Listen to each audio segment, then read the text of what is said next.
নমস্কাৰ বন্ধু-বান্ধৱীসকল, বহুত টেষ্টি লগা মাছেৰে বনোৱা স্কোৱাছৰ ৰেচিপি এটালৈ পুনৰ আপোনালোকৰ মাজলৈ আহিলোঁ। স্কোৱাছ খাবলৈ বেয়া পোৱা জনেও এনেকৈ বনালে না নকৰিব।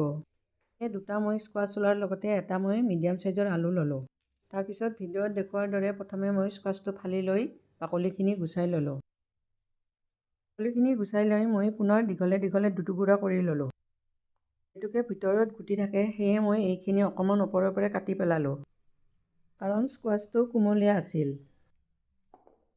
তাৰপিছত স্কোৱাছ ডেৰফাল মই অলপ ডাঙৰ ডাঙৰ টুকুৰা কৰি কাটি লোৱাৰ লগতে আলুটোও অলপ ডাঙৰ ডাঙৰ টুকুৰা কৰি কাটি ল'লোঁ।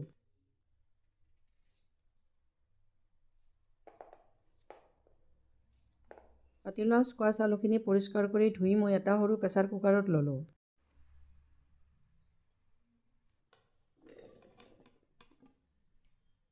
তাৰপিছত ইয়াত মই এগিলাচ পানী লোৱাৰ লগতে প্ৰয়োজন অনুযায়ী অকণমান নিমখ আৰু হালধি ল'লোঁ।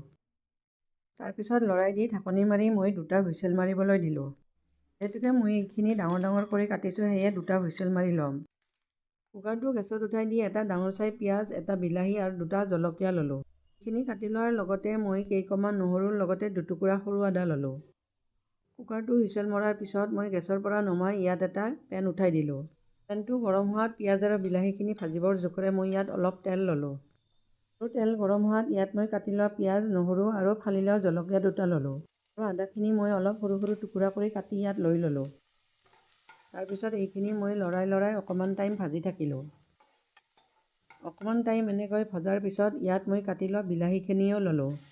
বিলাহীখিনি লৈ পুনৰ এইখিনি মই লৰাই ভাজি থাকিলোঁ। এনেকৈ ভাজি থকাৰ মাজতে ইয়াত মই অকণমান নিমখ ল'লোঁ। আৰু এইখিনি মাজে মাজে লৰাই থাকি মই ভাজি থাকিলোঁ। এইখিনি অকণমান মজি যোৱালৈকে মই ভাজি ল'ম। আনপিনে মই 3 টুকুৰা মাছ ল'লোঁ। তাৰপিছত ইয়াত মই প্ৰয়োজন অনুযায়ী অকণমান নিমখ আৰু হালধি ল'লোঁ। নিমখ আৰু হালধিখিনি সানি এইখিনি অকণমান টাইম ৰাখি দিলোঁ। তাৰপিছত বিলাহী আৰু পিঁয়াজখিনি মই মোটামুটি মজি যোৱাকৈ ভাজি ল'লোঁ। আৰু পেনৰ পৰা এইখিনি উঠাই ল'লোঁ। তাৰপিছত পেনটোত মই আধা কাপমান পানী লৈ পুনৰ জাৰটোতে লৈ ল'লোঁ। সেই পেনটোকে মই গেছত উঠাই দিলোঁ আৰু গৰম হোৱাত ইয়াত মই সৰিয়হৰ তেল ল'লোঁ। তেল গৰম হোৱাত ইয়াত মই মাছ কেইপিচ লৈ ল'লোঁ। আৰু মাজে মাজে ওলটাই থাকি মই মাছখিনি ভাজি থাকিলোঁ। এনেকৈ মাছখিনি ভাজি থকাৰ মাজতে মই কুকাৰৰ ঢাকনি খুলি ল'লোঁ। আৰু কটা চামুচ এখনেৰে মই স্কোৱাছ এপিচ ফুটাই চালোঁ। ধুনীয়াকৈ সিজি গৈছে। এইখিনি গলি যোৱাকৈ সিদ্ধ কৰিব নালাগে। ইপিনে মাছখিনি ভালদৰে ভজা হোৱাত মই তেলৰ পৰা উঠাই ল'লোঁ। যিহেতুকে পেনত তেল আছিল, সেয়ে ইয়াত আধা চামুচ পাঁচফোৰণ লোৱাৰ লগতে দুটুকুৰা মই তেজপাত ল'লোঁ। পাঁচফোৰণখিনি ফুটাত মই সিদ্ধ কৰি লোৱা স্কোৱাছখিনি পানীৰ পৰা উঠাই ইয়াত লৈ ল'লোঁ। তাৰপিছত এইখিনি লৰাই মই ভাজি থাকিলোঁ। এনেকৈ অলপমান টাইম ভজাৰ পিছত ইয়াত মই গ্ৰাইণ্ড কৰি লোৱা মিক্সাৰখিনি লৈ ল'লোঁ। বিলাহী পিঁয়াজৰ মিশ্ৰণখিনি লোৱাৰ পিছত জাৰটোত অকণমান পানী ল'লোঁ আৰু ইয়াত ঢালি ল'লোঁ। তাৰপিছত এইখিনি মই লৰাই ভাজি থাকিলোঁ। এনেকৈ ভাজি থকাৰ মাজতে ইয়াত প্ৰয়োজন অনুযায়ী হালধি ল'লোঁ। পিছত এইখিনি মই লৰাই ধুনীয়া এটা গোন্ধ ওলোৱালৈকে ভাজি থাকিলোঁ। পিঁয়াজ বিলাহী মিশ্ৰণখিনিৰে সৈতে এইখিনি ভালদৰে ভজা হোৱাত আৰু ধুনীয়া এটা গোন্ধ ওলোৱাত ইয়াত মই সিদ্ধ কৰি লোৱা পানীখিনি লৈ ল'লোঁ। সিদ্ধ কৰি লোৱা পানীখিনি লৈ এইখিনি ভালদৰে লৰাই দিলোঁ আৰু উতলিবলৈ দিলোঁ। এনেকৈ উতলি থকাৰ মাজতে প্ৰয়োজন অনুযায়ী ইয়াত মই নিমখ ল'লোঁ। আৰু উতলি থাকোঁতে ইয়াত আধা চামুচ ধনিয়া গুড়ি আৰু আধা চামুচ জিৰা গুড়ি ল'লোঁ।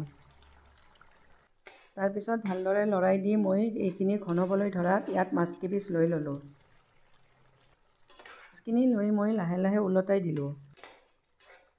ওলটাই দি এইখিনি যিহেতুকে অকণমান ঘন হ'ল, সেয়ে মই ইয়াত আধা কাপমান গৰম পানী ল'লোঁ। গৰম পানীখিনি লৈ অকণমান মই এইখিনি লৰাই দিলোঁ। অকণমান টাইম উতলালোঁ। আৰু নমাব পৰা ঘন হোৱাত ইয়াত মই কাটি লোৱা কোমলীয়া নৰসিংহৰ পাত অকণমান লৈ ল'লোঁ।